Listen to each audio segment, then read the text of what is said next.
পশ্চিমবঙ্গ আশা কর্মী ইউনিয়নের পক্ষ থেকে সমস্ত আশা দিদিরা আজকে আমরা ডিএম স্যারের কাছে আমাদের কি অসুবিধা নিয়ে এসেছি সেই অসুবিধাগুলো আজকে আমি এখানে একটু পড়ে শোনাচ্ছি।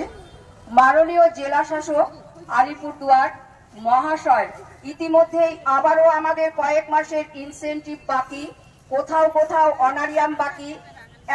এতদ সত্ত্বেও মা ও গ্রামীণ জনসাধারণের পরিষেবা দেওয়া ছাড়া আমরা প্রয়োজনের নিরিখে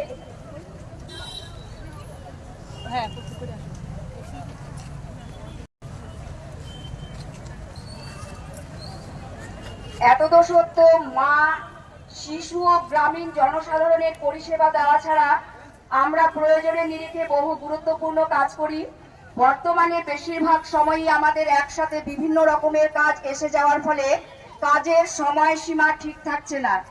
আপনি জানেন, একই সাথে 4 ধরনের প্রোগ্রাম চলতে চলতে এবং অন্নপূর্ণা যোজনার ফর্ম ফিল আপ শেষ হওয়ার আগেই আয়ুষ্মান ভারত প্রকল্পের ফর্ম নিয়ে বাড়ি বাড়ি পৌঁছে দেওয়া এবং ফিল আপ করিয়ে বাড়ি থেকে সংগ্রহ করে জমা দেওয়া চলছে। বর্তমানে আয়ুষ্মান যোজনার কাজে একজনকে রাতে দিনে হাজার হাজার ফর্ম নিয়ে কাজ করতে হচ্ছে।